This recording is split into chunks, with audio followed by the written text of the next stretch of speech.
అందరికీ నమస్కారాలు. గౌరవనీయులు జనసేన అధ్యక్షులు మిత్రులు పవన్ కళ్యాణ్ గారు, అదే సందర్భంలో బీజేపీ రాష్ట్ర పార్టీ అధ్యక్షురాలు పురంధేశ్వరి గారు, గౌరవనీయులు అచ్చెన్నాయుడు గారు, ఈ సమావేశానికి విచ్చేసినటువంటి నూతనంగా ఎంపికైనటువంటి ఎన్డీఏ ఎమ్మెల్యే అభ్యర్థులందరికీ పేరు పేరున మనస్ఫూర్తిగా నమస్కారాలు, అభినందనలు, శుభాభినందనలు. అందరూ కూడా మనస్ఫూర్తిగా కంగ్రాచులేషన్స్. అదే సమయంలో మీరందరూ కలిసి నన్ను శాసనసభ నాయకుడిగా, ఎన్డీఏ శాసనసభ నాయకుడిగా ఎన్నుకున్నందుకు మనస్ఫూర్తిగా అందరికీ నమస్కారాలు తెలియజేస్తున్నా, అభినందనలు తెలియజేస్తున్నా, ధన్యవాదాలు. ఇప్పుడే మిత్రులు మాట్లాడారు. నేను కూడా చాలా ఎన్నికలు చూశాను. ఈసారి రాష్ట్ర చరిత్రలో ఎప్పుడూ ఇవ్వనటువంటి తీర్పు ఇచ్చారు. ఈ తీర్పు మళ్ళీ నిలబెట్టుకునే బాధ్యత మనందరిపైన ఉంటుంది. అయితే రాష్ట్రంలో ఉండే 5 కోట్ల ప్రజలందరికీ శిరస్సు వంచి పాదాభివందనం చేస్తున్నా. ఈ రాష్ట్రాన్ని కాపాడుకోవడానికి మీరు చూపించిన చొరవ కోసం అందరం కూడా ఒకటి క్యాంపెయిన్ చేశాం. ప్రజలు గెలవాలి, రాష్ట్రం నిలబడాలి. ప్రజలు గెలిచారు. రాష్ట్రాన్ని నిలబెట్టే బాధ్యత ఇక్కడుండే శాసనసభ్యులపైన, మనందరిపైన ఉంది. ఈ విషయం మనం గుర్తుపెట్టుకోవాల్సిన అవసరం ఉంది. ఒక అరాచక పాలన, ఒక విధ్వంసకర పాలన. మామూలుగా ఇది చూస్తే ఈ కూటమి ఏర్పాటు చేసినప్పుడు కూడా నేను ఎప్పుడూ మర్చిపోలేను. ఇప్పుడే పురంధేశ్వరి గారు చెప్పారు, పవన్ కళ్యాణ్ గారు చెప్పారు. 3 పార్టీలు కూడా ఒక అత్యున్నతమైన ఆశయాల కోసం పార్టీలు పెట్టినప్పటికీ ఈరోజు కలయిక కూడా మీరు చూస్తే, ఈ కలయికని చాలా ఎన్నికలు చూశాను కానీ నా చరిత్రలో ఎన్నికలైన తర్వాత కంప్లైంట్స్ ఉండేటివి. ఇక్కడ పలానోళ్ళు సరిగా పనిచేయలేదు, ఇక్కడ ఈ నాయకులు కోఆపరేట్ చేయలేదని. నేను చూసిన మొట్టమొదటి ఎన్నిక, ఈసారి ఎన్నికల్లో మాత్రం 100కి 100% 3 పార్టీల నాయకులు, కార్యకర్తలు సమిష్టిగా పనిచేశారు. దానికి కారణం మనం ఒకసారి అన్వేషిస్తే, ప్రజలు మనోభావాలకు అనుగుణంగా మన కార్యకర్తలు కూడా ప్రవర్తించే పరిస్థితికి వచ్చారు. రాష్ట్రంలో ఉండే ప్రతి ఒక్క కార్యకర్తని, 3 పార్టీల తరపున ఉండే ప్రతి ఒక్క కార్యకర్తని, నాయకుడిని మనస్ఫూర్తిగా అభినందిస్తున్నా, ధన్యవాదాలు తెలియజేస్తున్నా, కృతజ్ఞతలు తెలియజేస్తున్నా. మేము చాలా వేవ్స్ చూసాం. 94లో 1 సైడ్ ఎన్నికలు జరిగాయి. అప్పుడు కూడా ఇన్ని సీట్లు రాలా, ఇన్ని ఓట్లు రాలా. ఈరోజు మనం చూస్తే 175 సీట్లకు గాను 164 సీట్లు గెలిచాం. అంటే 11 సీట్లే ఓడిపోయాం. అంటే స్ట్రైకింగ్ రేట్ 93%. అంటే మామూలుగా 93% రావడం అనేది దేశ చరిత్రలోనే అరుదైన అనుభవం ఇది. అలాంటి అనుభవం ఇక్కడ చూపించారు. ఓటింగ్ కూడా 57% ఓట్లు వేశారు. మనకు 50% ఓట్లు వేస్తే ఎక్కువ అనుకుంటాం. అలాంటిది 57% ఆవరేజ్గా ఈ రాష్ట్ర ప్రజానీకం మనల్ని ఆశీర్వదించారంటే మనలో ఎంత బాధ్యత పెరిగిందో మనం ఒక్కసారి గుర్తుపెట్టుకోవాల్సిన అవసరం ఉంది. జిల్లాల వారీగా, పార్లమెంట్ల వారీగా విశ్లేషిస్తే శ్రీకాకుళం క్లీన్ స్వీప్ 7కు 7 గెలిచాం. విజయనగరం అన్నీ గెలిచాం. అరకు 2-3 ఎన్నికల్లో మనం గెలవకుండా ఈసారి ఎన్డీఏ అభ్యర్థులు చూస్తే 7కు 5 గెలిచాం. మన దురదృష్టం పార్లమెంట్ పోయింది. అక్కడి నుంచి వైజాగ్ 7కు 7 గెలిచాం. అనకాపల్లి 7కు 7 గెలిచాం. దెన్ తూర్పుగోదావరి, కాకినాడ, అమలాపురం, రాజమండ్రి, నరసాపురం, పక్కన వస్తే ఏలూరు, మచిలీపట్నం, కృష్ణా, గుంటూరు, నరసరావుపేట, బాపట్ల అన్స్టాపబుల్ 7కు 7 గెలిచాం. అక్కడి నుంచి ఒక్క ఒంగోలులో బ్రేక్ పడింది, ఒక 2 సీట్లు పోయినాయి. అక్కడి నుంచి నెల్లూరు 7కు 7 గెలిచాం. తిరుపతి 7కు 7 గెలిచాం. కానీ దురదృష్టం పార్లమెంటు పోగొట్టుకున్నాం. చిత్తూరు ఎప్పుడు ఇన్ని సీట్లు గెలవాలి, 7కు 7 గెలిచాం. అక్కడి నుంచి రాజంపేటలో 7కు 4 గెలిచాం. 3 సీట్లు పోగొట్టుకున్నాం, పార్లమెంట్ పోయింది.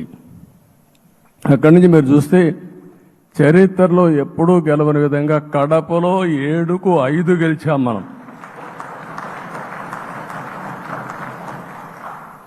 ఆ తర్వాత అనంతపురంకి వస్తే క్లీన్ స్వీప్ 7కు 7 గెలిచాం. హిందూపూర్లో 7కు 7 గెలిచాం. నంద్యాల ఎప్పుడూ ఊహించని విధంగా 7కు 7 గెలిచాం. ఆ తర్వాత కర్నూలుకు వస్తే 7కు 5 గెలిచాం. నేను ఈ 11 మందిని కూడా అదే మారిగా జనసేన మిత్రులు పవన్ కళ్యాణ్ గారు 21 సీట్లు తీసుకొని 21 గెలిచాడు.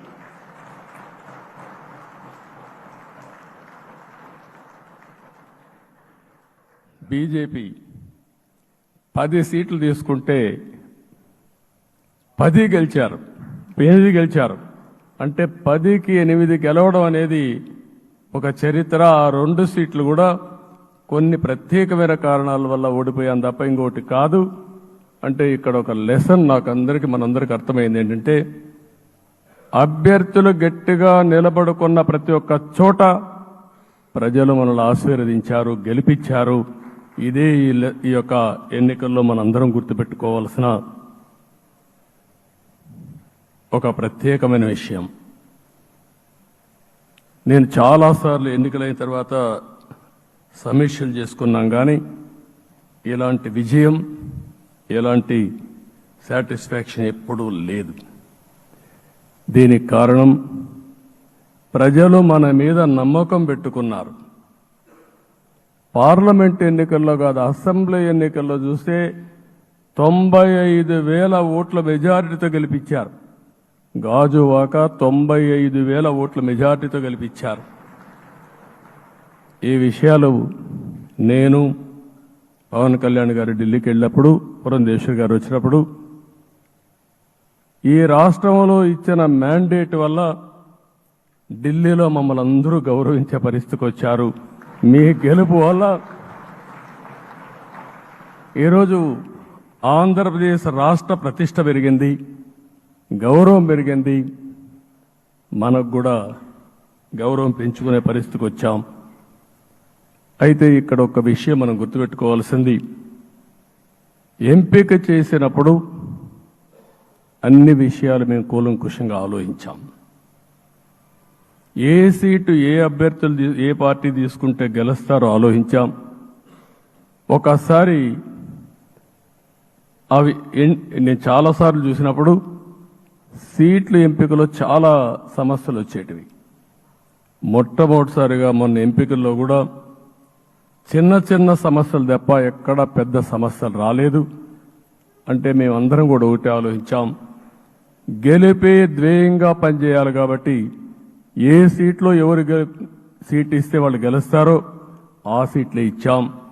అదే సమయంలో సీట్లు ఇచ్చిన తర్వాత ప్రతి ఒక్కరూ గౌరవించి గెలిపించే బాధ్యతకు వచ్చారు. ఇంకొక పక్కన ఈరోజు మిమ్మల్ని అందరినీ ఇప్పుడే పవన్ కళ్యాణ్ గారు చెప్పినట్టు వారి యొక్క సమయ స్ఫూర్తిని నేను ఎప్పుడూ మర్చిపోలేను.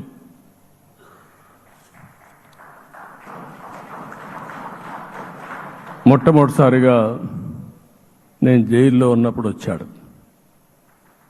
వచ్చినప్పుడు నన్ను పరామర్శించాడు. బయట వచ్చి ఈ రాష్ట్రం అంత మునుపు చెప్పినా, అంత మునుపు అనేక సందర్భాల్లో ప్రభుత్వ వ్యతిరేక ఓటు చీలకూడదని చెప్పారు. కానీ నన్ను చూసి బయటికి వెళ్ళిన తర్వాత ఈరోజు తెలుగుదేశం జనసేన పొత్తు పెట్టుకుంటున్నామని చెప్పిన మొదటి వ్యక్తి పవన్ కళ్యాణ్ గారు. అప్పటికే బీజేపీతో పొత్తుంది. అయితే ఒక మాట చెప్పాడు, బీజేపీతో పొత్తుంది, బీజేపీ, తెలుగుదేశం, జనసేన 3 పార్టీలు కలిసి పోటీ చేస్తామని కూడా చెప్పి మళ్ళీ ఆ ప్రయత్నం చేసి కడాన రాష్ట్ర ప్రయోజనాల దృష్ట్యా బీజేపీ, తెలుగుదేశం, జనసేన పొత్తు పెట్టుకున్నాం. మనస్ఫూర్తిగా ఆయన అభినందిస్తున్నా. ఆ రోజటి నుంచి ఎలాంటి పొరపక్షాలు లేకుండా కలిసి పనిచేశారు. మాకు కొన్ని అనుమానాలు ఉండేటివి. ఓటు ట్రాన్స్ఫర్ అవుతుందా లేదా, ఓటు ట్రాన్స్ఫర్ కాకపోతే ఎక్కడన్నా సీట్లు నష్టపోతామని. అందుకే మీరు ఒకసారి చూస్తే ఎన్నికలు మొత్తం సెట్ అయింది, నామినేషన్స్ వేసాం, ముందుకెళ్ళాం. అదే సమయంలో మొట్టమొదటిసారిగా కొవ్వూరులో 3 పార్టీల నాయకులు కలిసి, నేను, పవన్ కళ్యాణ్ గారు, పురంధేశ్వరి గారు, ముగ్గురం కలిసి ఫస్ట్ మీటింగ్ అడ్రస్ చేశాం. అక్కడి నుంచి 6 జిల్లాల్లో మేమిద్దరం కలిసి తిరిగాం. బీజేపీ నాయకులు కలిసి వచ్చారు. ఆ తర్వాత మొట్టమొదటిసారిగా అమిత్ షా గారు ఏదైతే అనంతపూర్లో ధర్మవరం కాన్స్టిట్యున్సీకి వచ్చారు. నేను మొన్న నేషనల్ మీటింగ్లో కూడా చెప్పాను.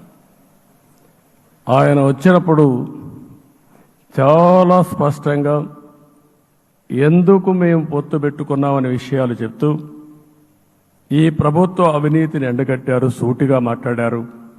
ఆ ఒక్క మీటింగ్తో రాష్ట్రం మొత్తం ఒక నమ్మకం వచ్చింది. బీజేపీ కూడా పూర్తిగా ఈ కూటమిని సపోర్ట్ చేస్తున్నారనే కాకుండా ఈ రాష్ట్రానికి ఏ అవసరం ఉందో చెప్పగలిగారు. అది అయిన తర్వాత ప్రధానమంత్రి గారు వచ్చారు. మొట్టమొదటి మీటింగ్ మీరు చూస్తే ఇక్కడనే రాజమండ్రిలో పెట్టారు. రాజమండ్రిలో స్పష్టత ఇచ్చారు, దేని అనకాపల్లిలో స్పష్టత ఇచ్చారు.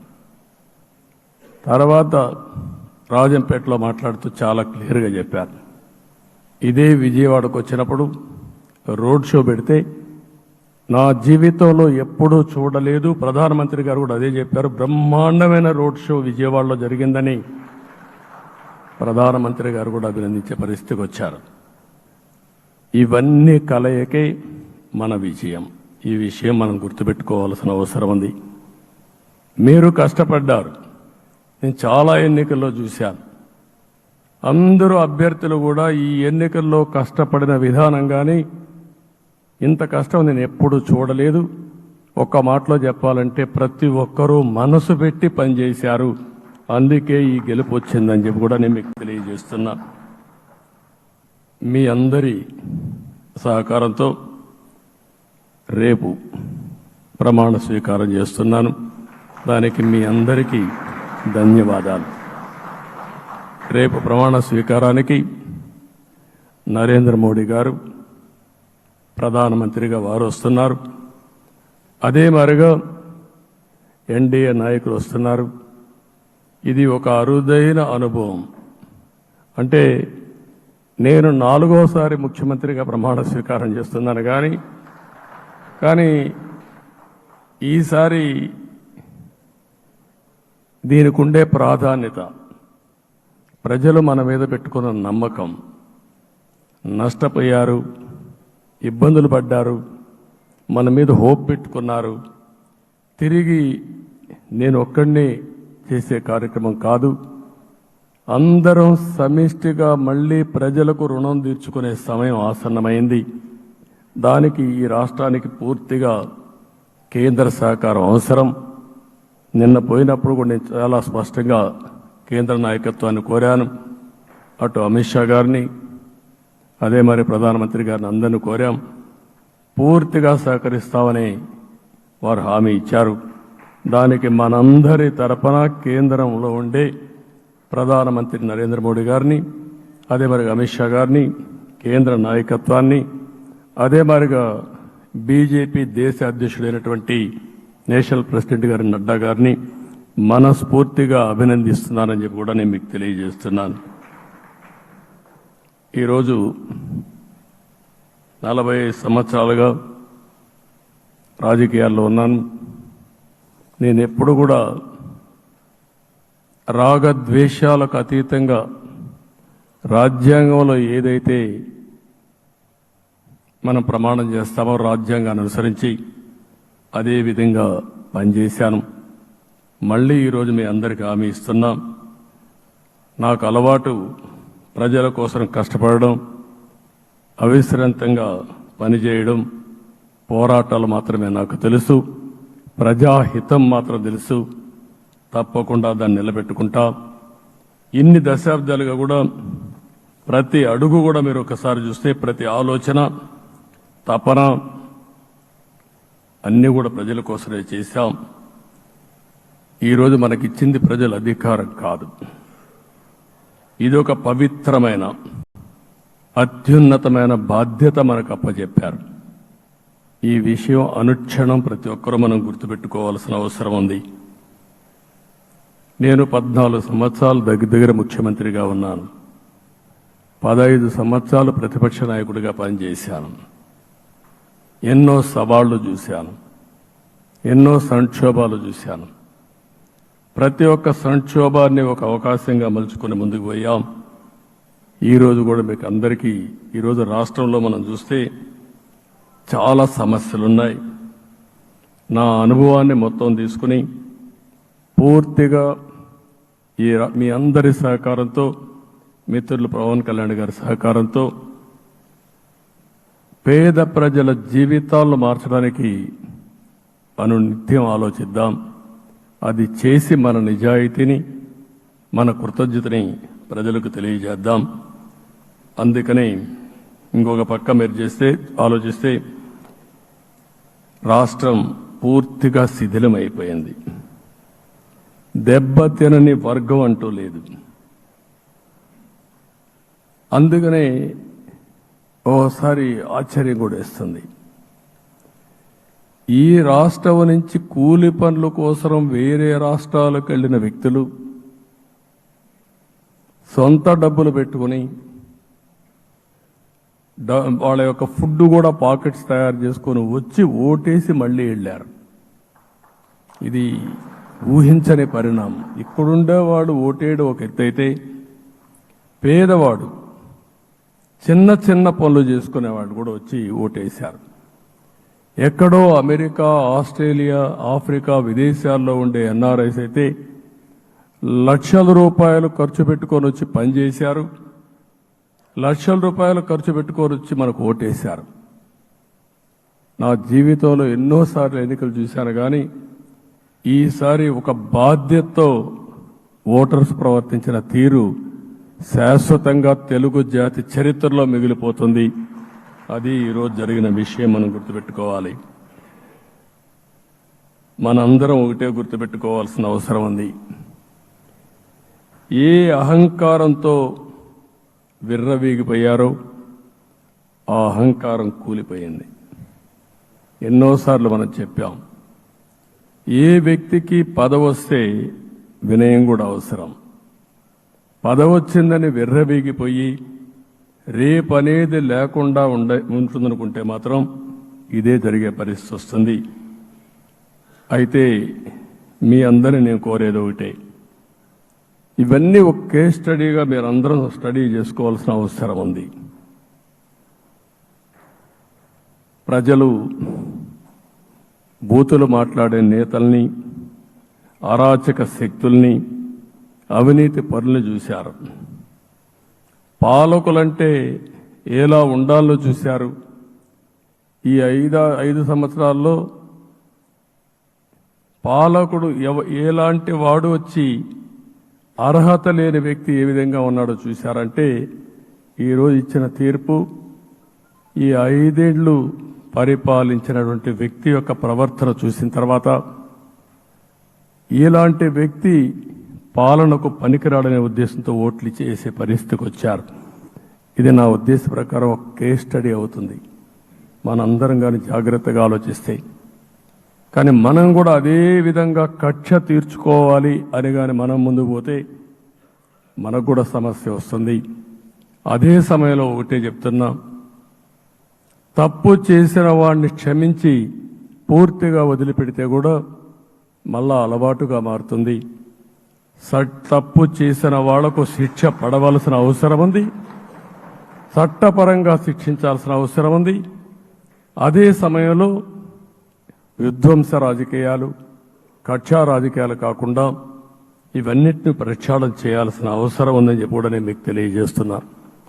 ఇంకొక పక్క 5 ఏళ్లలో ఎన్నో సంవత్సరాలు చూశాను కానీ కార్యకర్తలపైన దాడులు, హింసా రాజకీయాలు, అక్రమ కేసులు, వేధింపులు, కడాన సోషల్ యాక్టివిస్టులు కూడా ఇష్టానుసారంగా కేసులు పెట్టి హెరాస్ చేస్తే నిద్రపోకుండా వాళ్ళు కాపాడుకున్నాం.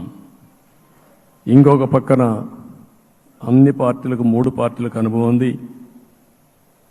ఈరోజు మీరు చూస్తే ప్రాణాలు తీస్తూ అరాచకంగా ప్రవర్తిస్తూ తెలుగుదేశం పార్టీలో ఒక ఉదాహరణ చూసినప్పుడు అన్ని పార్టీలకు వర్తిస్తుంది. ఏదైతే మన పార్టీకి వ్యతిరేకంగా నేను ఆ పేర్లు చెప్పకూడదు కాబట్టి చెప్పలేదు, కానీ స్లోగన్ ఏమంటే కడాన మెడ మీద కత్తున్న జై తెలుగుదేశం అంటూ ప్రాణాలు వదిలిపెట్టే పరిస్థితికి వచ్చారు. ఇది ఊహించని పరిణామాలు ఇవన్నీ. ఇప్పుడు కూడా కళ్ళ ముందర తిరిగే పరిస్థితి వస్తుంది. అందుకే ఈరోజు మనందరం కూడా ఇవన్నీ గుర్తుపెట్టుకొని, నాకు జరిగిన అవమానాలు చూశారు. నేను అందుకే మా కుటుంబానికి జరిగిన అవమానంతో నేను కూడా భరించలేక బయట వచ్చినప్పుడు ఒకటే శపథం చేసి వచ్చాను. ఆ శపథం, ఇది గౌరవ సభ కాదు, ఇది కౌరవ సభ. ప్రజాక్షేత్రంలో గెలిచి మళ్ళీ ఈ సభను గౌరవ సభగా చేసి అడుగు పెడతానని చెప్పి శపథం చేసి బయట వచ్చాను. ఓసారి ఇవన్నీ చరిత్ర. ఆ శపథాన్ని ప్రజలు గౌరవించారు. గౌరవించిన ప్రజల్ని నిలబెట్టే బాధ్యత మనందరిపైన ఉంది. సభను కూడా ఎన్నోసార్లు పవన్ కళ్యాణ్ గారు చెప్పారు, భవిష్యత్తులో ఆంధ్రప్రదేశ్ శాసనసభని ఒక గౌరవ సభగా చేసి ప్రజా సమస్యల్ని చర్చిస్తామని చాలా స్పష్టంగా చెప్పారు. అలాంటి బ్రహ్మాండమైన వాతావరణం క్రియేట్ అవుతుంది. దానికి ఒక శాసనసభాపక్ష నాయకుడిగా నేను హామీ ఇస్తున్నా. మళ్ళీ ఈ సభను గౌరవ సభగా, ఈరోజు మన పరిపాలన ప్రజా పరిపాలన, ప్రజాప్రభుత్వంగా మనం ముందుకు పోవాల్సిన అవసరం ఉంది. ముందుకు పోతామని చెప్పి కూడా నేను మీకు తెలియజేస్తున్నా. ఇంకా కిందికి డెప్త్కి వెళ్తే గవర్నమెంట్లో ఏముందో ఇప్పటికి తెలియదు, ఎంత అప్పు ఉందో తెలియదు, ఎక్కడెక్కడ తెచ్చారో తెలియదు. ఇవన్నీ కూడా డెప్త్కి వెళ్ళినప్పుడు ఎన్ని లక్షల కోట్ల అప్పు ఉంది, ఏదేది తాకట్టు పెట్టారు, ఆర్థిక వ్యవస్థ ఏ విధంగా చిన్నాభిన్నం అయిపోయింది, ఇవన్నీ కూడా అధ్యయనం చేసుకోవాల్సిన అవసరం ఉంది. ఇరిగేషన్ రంగాన్ని పూర్తిగా నిర్వీర్యం చేశారు. రాష్ట్రానికి అతి ముఖ్యమైన ప్రాజెక్టు పోలవరం. కేంద్రం క్లియర్గా పోలవరానికి సహకరించారు. నాకు ఇప్పుడు కూడా జ్ఞాపకం ఉంది, 2014 కంటే ముందు నేను ముఖ్యమంత్రి అయ్యాను, ఎంపికయ్యాను, ఢిల్లీకి వెళ్ళాను, ఢిల్లీకి వెళ్ళినప్పుడు 7 మండలాలు తెలంగాణలో ఉన్నాయి. పోలవరం ముంపుకు గురి అయ్యే 7 మండలాలు తెలంగాణలో ఉన్నాయి.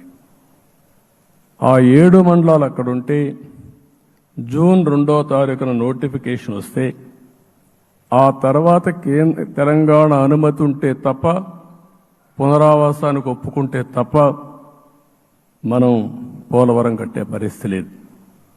ఆ రోజు రాజ్నాథ్ సింగ్ గారు పార్టీ అధ్యక్షుడు. అదే మాదిరిగా ఆ రోజు వెంకయ్యనాయుడు గారు కూడా యాక్టివ్గా ఉన్నారు. నేను ఒకటే కోరాను, ప్రజలు నన్ను ఎంపిక చేసుకున్నారు, ఇక్కడ మనం ఎన్డీఏ వచ్చింది, ఈ ప్రాజెక్టు పూర్తి కావాలంటే ఆ 7 మండలాలు ఆంధ్రప్రదేశ్ రాష్ట్రానికి ఇస్తే తప్ప పూర్తి కాదు. మీరు 7 మండలాలు ఇవ్వకపోతే నేను ప్రమాణ స్వీకారం చేయను, నాకు ఈ పదవి వద్దని ఆ రోజు చాలా స్పష్టంగా చెప్పాను. ఇది ఎప్పుడు కూడా చరిత్రలో ఎప్పుడు జరగని విషయం. ఆ రోజు ప్రధానమంత్రి గారు నరేంద్ర మోడీ గారు ఇవన్నీ ఆలోచించి ఫస్ట్ క్యాబినెట్ మీటింగ్లో పెట్టి ఒక ఆర్డినెన్స్ ఇచ్చి ఆ 7 మండలాలు ఆంధ్రప్రదేశ్కి ఇచ్చి తర్వాత పార్లమెంట్ సమావేశాలు పెట్టుకున్నారంటే అది ఒక చరిత్ర. అంటే ఆ రోజు కానీ కేంద్రంగాన 7 మండలాలు ఇవ్వకపోయుంటే పోలవరం ప్రాజెక్టు ప్రారంభమయ్యేది కాదు. అన్ని కష్టాలు పడి మళ్ళీ డబ్బులన్నీ కోర్టులో ఉండే కేసులన్నీ విత్డ్రా చేయించి అన్నీ చేయించాం. 72% పనులు పూర్తి చేశాం. ఈరోజు మళ్ళీ మొదటికి వచ్చింది. డయాఫామ్ వాల్ పూర్తిగా కొట్టుకొని పోయే పరిస్థితికి వచ్చింది, డ్యామేజ్కి అయ్యే పరిస్థితి వచ్చింది, ఎక్కడుందో తెలియని పరిస్థితి. మళ్ళీ కేంద్ర సహకారంతో రాష్ట్రానికి అతి ముఖ్యమైన ప్రాజెక్టు పోలవరం, దీన్ని పూర్తి చేసే బాధ్యత, దీన్ని పూర్తి చేసి నదుల అనుసంధానం చేసి మన అందరం ప్రతి ఒక్క ఎకరాకు నీళ్లు ఇవ్వగలిగితే దానికంటే బ్రహ్మాండమైన కార్యక్రమం ఏమీ ఉండదు. వ్యవసాయ రంగం స్టెబిలైజ్ అవుతుంది. ఇది సాధించడానికి అన్ని విధాలా కష్టపడతామని చెప్పి కూడా నేను మీకు తెలియజేస్తున్నాను. ఇంకొక పక్క వ్యవసాయ రంగం పూర్తిగా సంక్షోభంలో పడిపోయింది. రైతులు అప్పుల పాలయ్యారు. 5 ఏళ్లలో 9 సార్లు కరెంటు ఛార్జీలు పెంచారు. ఈ విధంగా ఇవన్నీ కూడా ఇంకొక పక్క మీరు చూస్తే అమరావతి 10 సంవత్సరాల తర్వాత మన రాజధాని ఏదంటే చెప్పుకోలేని పరిస్థితి. ఇప్పటికి కూడా మనకు గుర్తొచ్చేది ప్రజావేదిక విధ్వంసం. అలాంటి దుర్మార్గమైన కార్యక్రమాలు జరిగాయి. ఇవన్నీ కూడా గుర్తు చేసుకుంటూనే కక్షపూరిత రాజకీయాలు కాకుండా కన్స్ట్రక్టివ్ పాలిటిక్స్కి మనం ముందుకు పోవాల్సిన అవసరం ఉంది. అందుకే ఈరోజు నేను ఒకటే మీ అందరికీ హామీ ఇస్తున్న, మీ ద్వారా ప్రజలందరికీ, మనది ప్రజాప్రభుత్వం. ఇకపైన మన ప్రభుత్వంలో ప్రజావేదికల కూల్చివేతలు ఉండవు. 3 రాజధానులంటూ రాష్ట్ర భవిష్యత్తు ఆటలాడే పరిస్థితి ఉండదు. మన రాజధాని అమరావతి, అమరావతి రాజధాని. విశాఖపట్నం ఆర్థిక రాజధానిగా, ఒక ప్రత్యేకమైన సిటీగా, ఆధునికమైన నగరంగా తయారు చేసుకుందాం. దాన్ని ఎప్పుడు కూడా నేను కంబైన్డ్ ఆంధ్రప్రదేశ్ కూడా గుర్తుపెట్టుకున్నాను.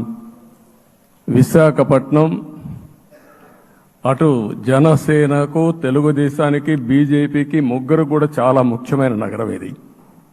ఎందుకు నేను ఈ మాట అంటున్నానంటే, లాస్ట్ ఎలక్షన్లో 2014లో హరిబాబు అక్కడ ఎంపీగా గెలిచారు. తర్వాత విడిపోయిన తర్వాత 2014లో మళ్ళీ మనం పోటీ చేసినప్పుడు చేశాం. 2019లో 4 అసెంబ్లీ సీట్లు గెలిపించిన ఏకైక నగరం విశాఖపట్నం తెలుగుదేశం పార్టీకి. అదే మాదిరిగా ప్రజల్లో గణనీయమైనటువంటి అభిమానం జనసేన అధినేత పవన్ కళ్యాణ్ గారి పైన ఉంది. ఈ 3 కలిపి నిన్న ఒక సునామీ మారిగా వచ్చింది. అక్కడ ఒక్కొక్క సీట్లో మీరు చూస్తే 90,000, 90,000, 70,000, 80,000 మెజారిటీతో గెలిపించారంటే ఆనాటి ముఖ్యమంత్రి విశాఖపట్నాన్ని రాజధానిగా చేస్తాను, ఎన్నికలు అవుతానే అక్కడే ప్రమాణ స్వీకారం చేస్తానంటే నువ్వు రావద్దు అని ప్రజా తీర్పిచ్చిన రాజధాని నగరం విశాఖ నగరం. అంటే ఎలాంటి టెంప్టేషన్ కూడా లొంగలేదు వాళ్ళు. ఇది ఒక అనుభూతి. విశాఖపట్నాన్ని మర్చిపోయే సమస్య లేదు. తగిన గుర్తింపు ఇస్తాం, అభివృద్ధి చేస్తాం. ఇంకొక పక్క కర్నూలుని కూడా ఇదే మాదిరిగా చెప్పి కర్నూలుని జ్యుడిషియల్ క్యాపిటల్గా చేస్తామని కడాన ఏమీ చేయకుండా వదిలిపెట్టినటువంటి వ్యక్తి. ఈరోజు మీరు ఒక్కసారి గుర్తుపెట్టుకోవాల్సింది, నేను చాలా ఎన్నికలు చూశాను కానీ రాయలసీమలో వన్ సైడ్ ఎన్నికలు జరిగాయి. బ్రహ్మాండంగా ఓట్లేశారు. ఓట్లేయడమే కాదు, ఊహించినటువంటి మెజార్టీస్ ఇచ్చారు. ఇది నేను కొంచెం భయపడ్డాను బిగినింగ్లో, కానీ ఊపు చూసిన తర్వాత మాత్రం అనిపించింది అందరూ ఎక్స్పెక్ట్ చేశారు రాయలసీమలో కొంచెం ఇబ్బంది ఉంటుందని. అలాంటి రాయలసీమ తిరుగుబాటు చేసే పరిస్థితికి వచ్చింది. దానికి కూడా మన అందరి మీద బాధ్యత ఉంది. కర్నూలుని అన్ని విధాలా అభివృద్ధి చేసే బాధ్యత Telugu Desam party, Janasena, BJP, NDA కూటమి తీసుకుంటామని కూడా హామీ ఇస్తున్నాను. ఈ 3 సిటీలే కాకుండా మొత్తం అన్ని జిల్లాల్ని సమభావంతో ఆలోచించి మనం ముందుకెళ్దాం. ఇంకొక పక్క మనలో ఏ కోశాన కూడా అహంకారం ఉండకూడదు, అరాచకం అనేది ఎక్కడా కనిపించకూడదు. ఈ రాష్ట్రంలో అశాంతికి చోటు అనేది లేకుండా ముందుకు పోవాల్సిన అవసరం ఉంది. రాష్ట్ర ప్రజలందరికీ హామీ ఇస్తున్నా, సీఎం వస్తున్నాడంటే చెట్లు కొట్టేయడం, లేకపోతే రోడ్లు మూసేయడం, షాపులు బంద్ చేయడం, పరదాలు కట్టుకోవడం అవన్నీ ఉండవు. సీఎం కూడా ఒక మామూలు మనిషిగానే వస్తా, అందరితో కలిసి ఉంటాం.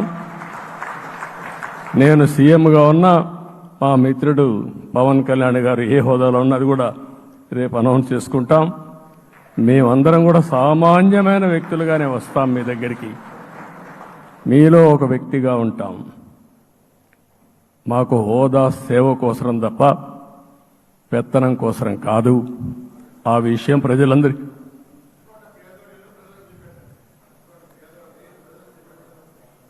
అవన్నీ చేస్తాం. ఇంకొక పక్కన నిన్న మొన్న నేను వస్తానంటా ఉంటే వాళ్ళకు కూడా తెలుసు కాబట్టి ఎన్డీఏ అభ్యర్థిగా అంటే శాసనసభ నాయకుడిగా ఎన్నుకుంటారనే ఉద్దేశంతో, ముఖ్యమంత్రి అవుతాను ఉద్దేశంతో రోడ్లన్నీ కూడా నిలిపేస్తాను. నేను ఒకటే చెప్పాను, మేము వచ్చినప్పుడు ఒక్క నిమిషం ఒక సిగ్నల్కి ఇంకొక సిగ్నల్కి కొద్దిగా గ్యాప్ పెట్టుకోండి. అవసరమైతే ఒక 5 నిమిషాలు లేట్ అయినా మాకు పర్వాలేదు, కానీ ప్రజలు ఎవ్వరికీ ఇన్కన్వీనియన్స్ కలగకూడదని చాలా స్పష్టంగా ఆదేశాలు ఇచ్చాం. కాబట్టి అవన్నీ మనం చేద్దాం. ఇంకొక పక్కన దాడులు చేసి బాధితులపైనే కేసులు పెట్టే పరిస్థితి ఉండదు ఈ రోజు నుంచి. అది కూడా మనం చూసాం. ఏ ఒక్కరి ఆత్మగౌరవానికి భంగం కలగదు. ఒక పాజిటివ్ గవర్నెన్స్ అన్ని చోట్ల కనపడుస్తుంది. ప్రజాహితం కోసమే పనిచేస్తాం. ప్రతి నిర్ణయం, ప్రతి అడుగు ప్రజల కోసమే ఉంటుంది. స్టేట్ ఫస్ట్ అనే నినాదంతో ముందుకు పోతాం. ఈరోజు మేము ముగ్గురం కూడా ఢిల్లీలో వెళ్ళినప్పుడు కూడా మా ఆలోచన ఈ రాష్ట్రం ముందుండాలనే ఉద్దేశంతోనే ముందుకు పోయాం. అదే సమయంలో ఈరోజు మన రాష్ట్రానికి కూడా సముచితమైన గౌరవం. 3 మంత్రులు కేంద్రంలో మన వాళ్ళు ఉండే పరిస్థితికి వచ్చారు. ఒక పక్కన రామ్మోహన్ నాయుడు శ్రీకాకుళం ఎంపీ, ఆయన కేంద్రంలో మంత్రి పదవి, కేబినెట్ పదవి వచ్చింది. ఇంకొక పక్కన పెంబసాని చంద్రశేఖర్కి స్టేట్ మినిస్టర్గా ఎంఓఎస్ కింద ఇచ్చారు. మూడోది కూడా ఒక సామాన్యమైన కార్యకర్త Srinivasa Varma, Narasapur MP, BJP MP, ఈరోజు కేంద్రంలో మంత్రి స్థానం వచ్చింది. ఓసారి బీజేపీలో కూడా ఇది ఒక ప్రత్యేకత. ఆయన ఎంపీ ఇచ్చినప్పుడు నాకే ఆశ్చర్యం వేసింది. ఒక మామూలు వ్యక్తి ఎంపీ ఇచ్చారు. అప్పుడు ఆలోచించినప్పుడు నేను ఫస్ట్ మీటింగ్ పోతే వచ్చాడు. వచ్చినప్పుడు నేను ఎంక్వైరీ చేస్తే ఆయన స్ట్రాంగ్గా పార్టీ కోసం పనిచేశాడు. ఒక పార్టీ కార్యకర్తను గుర్తించిన పార్టీ భారతీయ జనతా పార్టీ. అది కూడా తెలుగుదేశంలో కూడా చేస్తున్నాం, జనసేనలో కూడా చేస్తున్నాం. వారి యొక్క ప్రత్యేకత. ఈరోజు నిన్న కూడా మనం అందరం చూస్తే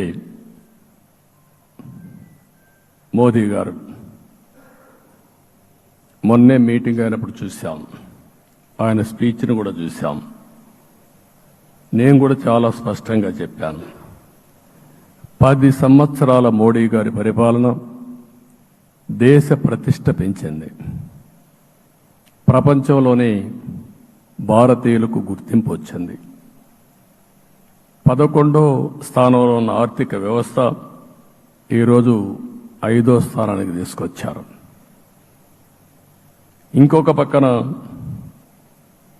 ఎన్డీఏ 3.0 ఈ పరిపాలన 5 ఏళ్లలో 5వ స్థానం నుంచి 3వ ఆర్థిక అతిపెద్ద దేశంగా భారతదేశం ఎమర్జ్ కాబోతుంది. ఇది మన దేశానికి గర్వకారణం. ఇంకొక పక్కన ఆయన కళ వికసిత్ భారత్ 2047, మనందరి కళ వికసిత్ ఆంధ్రప్రదేశ్. ఇది మనందరం ఒక కళగా పెట్టుకొని ముందుకు పోవాల్సిన అవసరం ఉంది. అదే సమయంలో మనందరి ఆలోచన పేదరికం లేని సమాజం, zero poverty nation, zero poverty state, zero poverty నియోజకవర్గం. ఇది ఎన్టీ రామారావు గారి కళ.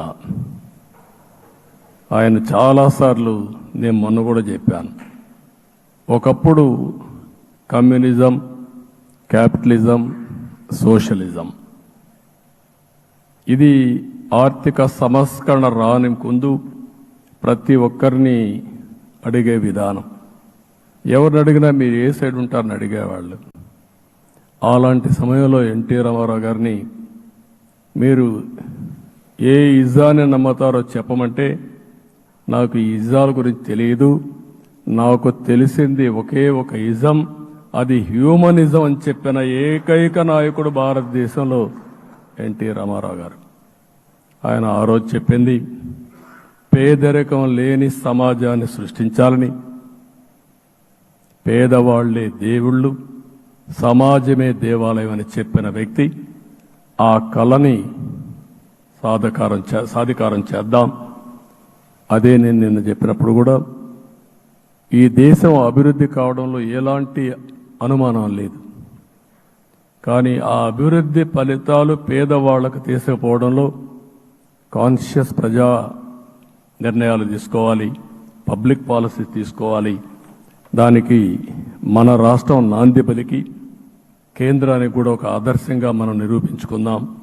దానికి మీరందరూ కూడా మీ స్థాయిల్లో మీరు చేయాల్సిందిగా నేను కోరుకుంటూ ఈరోజు ప్రజలందరికీ విజ్ఞప్తి చేస్తున్నాం. మీరు ఓట్లు వేశారు, మమ్మల్ని గెలిపించారు, మీరు గెలిచారు, మీ పని అయిపోలేదు. కానీ మమ్మల్ని అనునిత్యం ఆశీర్వదించుతూ నడిపించే బాధ్యత ప్రజల్ని తీసుకోమని పూర్తిగా కోరుకుంటున్నా. ప్రజాస్వామ్యంలో ఎప్పుడు కూడా ఓట్లేసి బాధ్యత లేకుండా ఉండేవాళ్ళు, కావాల్సింది అడిగేవాళ్ళు. నిన్న ఎన్నికల్లో చాలామందిని చూశాను. ఫస్ట్ టైం పోలింగ్ ప్రారంభం అవుతానే అరాకొర వచ్చేవాళ్ళు. పోలింగ్ స్టేషన్లో కూడా మనుషులు ఉండేవాళ్ళు కాదు. కొంతమంది మధ్య తరగతి అబవ్ ఉండేవాళ్ళు అయితే ఎప్పుడో మధ్యాహ్నం పైన పోదామని ఇంట్లో లీజర్గా పడుకునేవాళ్ళు. మధ్యాహ్నం పైన కూడా ఖాళీగా ఉంటే వచ్చేవాళ్ళు, ఎండలు ఎక్కువ ఉంటే కొంతమంది అవాయిడ్ చేసేవాళ్ళు. అందుకే మొన్న ఎన్నికల్లో మీరు చూస్తే ఫస్ట్ అవర్లో ప్రతి ఒక్క పోలింగ్ స్టేషన్ ఫుల్గా క్యూలు ఉన్నాయి. ఆ క్యూలు కంటిన్యూ అయింది. మీరు చూస్తే రాత్రి 2 గంటల వరకు క్యూలో నిలబడుకొని ఓట్లు వేశారంటే వాళ్ళ బాధ్యత వాళ్ళు నెరవేర్చారు. దానికి మనం అందరం గుర్తుపెట్టుకొని ఏ విధంగా చేయాలనో మనం కూడా చేయాల్సిన అవసరం ఉంది. ప్రజలందరికీ విజ్ఞప్తి చేస్తున్నా, మమ్మల్ని నడిపించండి. ఎక్కడైనా మేము తప్పు చేస్తే చెప్పే విధానం కూడా ఎస్టాబ్లిష్ చేస్తాం. ఎప్పటికప్పుడు ఫీడ్బ్యాక్ ఇవ్వండి. ఫైనల్గా కలిసి సాగుదాం, రాష్ట్రాన్ని పునర్నిర్మాణం చేద్దాం. నా జీవితంలో నేను చాలా చూశానుగా నాకు ఒకటే కోరిక, భారతదేశం ప్రపంచ దేశాల్లో నెంబర్ 1 దేశంగా తయారు కావాలి. అవుతుంది, దాంట్లో అనుమానం లేదు. 2047కి ప్రపంచంలో భారతదేశం మొదటి స్థానం బాగా పనిచేసుకుంటే, లేకపోతే 2వ స్థానంలో మనం ఉంటాం.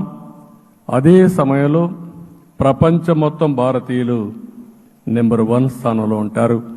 అది నరేంద్ర మోడీ గారి కళ. అది డెఫినెట్గా జయప్రదం అవుతుందని నేను ప్రగాఢంగా విశ్వసిస్తున్నా. ఇందులో నా స్వార్థం కూడా ఉంది. తెలుగు జాతి ప్రపంచంలోనే నెంబర్ 1గా ఉండాలనేది మన కోరిక. ఇప్పటికీ మీరు చూస్తే హైయెస్ట్ పర్ క్యాపిటా ఇన్కమ్ ప్రపంచంలో ఏ దేశంలోకి వెళ్ళా భారతీయులు సంపాదిస్తున్నారు. అందులో అగ్రస్థానంలో తెలుగు వాళ్ళు ఉన్నారు. అదే సమయంలో ఈ రాష్ట్రాన్ని నెంబర్ 1గా చేయాలనే సంకల్పం మనందరికీ ఉండాల్సిన అవసరం ఉంది. ఇది అసాధ్యం కాదు. ఈ రోజు ఉండే పరిస్థితిని సవరిస్తూనే మళ్ళీ నిర్మాణాత్మకంగా వెళ్తే ఒక నిర్దిష్టమైన సమయం ప్రకారం ఆంధ్రప్రదేశ్ రాష్ట్రాన్ని నెంబర్ 1 చేసుకునే అవకాశం ఉంటుంది. అదే సమయంలో జీరో పావర్టీ. మన ఆలోచనలన్నీ కూడా ఒకటే మీరు ఆలోచించుకోవాలి. ఎవరైతే పేదవాళ్ళు ఉన్నారో, పేదవాళ్ళు నిరుపేదలు ఉన్నారో దానిపైన దృష్టి పెట్టాలి. దీనికి కూడా ఒక కార్యక్రమాన్ని మనం తీసుకుంటా అని చెప్పి తెలియజేసుకుంటూ, మరొకసారి ఇది ఒక అరుదైన అనుభవం, నా జీవితంలో మరిచిపోలేనటువంటి ఘట్టం. దీనికి మిమ్మల్ని అందరినీ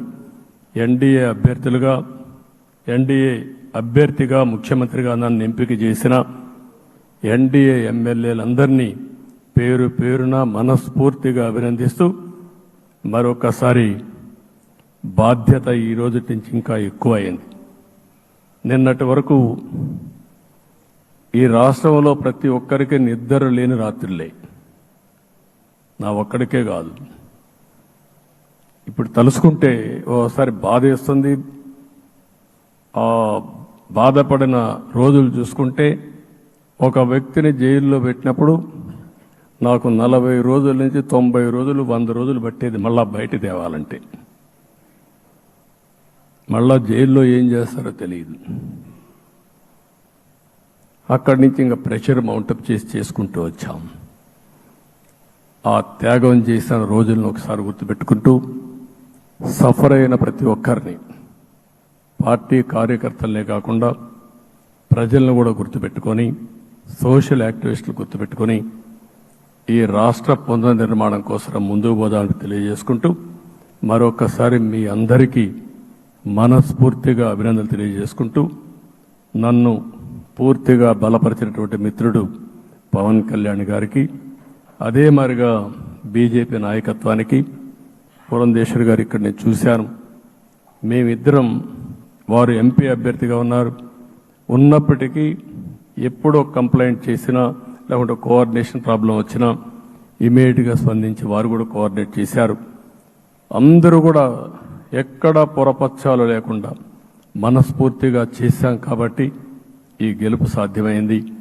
ఈ గెలుపుకు సహకరించిన ప్రతి ఒక్క నాయకుడికి, ప్రతి ఒక్క పార్టీకి, ప్రతి ఒక్క కార్యకర్తకి, ప్రజలందరికీ కూడా పేరు పేరున మనస్ఫూర్తిగా నమస్కారాలు తెలియజేసుకుంటూ మీ అందరి దగ్గర సెలవు తీసుకుంటున్నాను. జై హింద్, జై హింద్.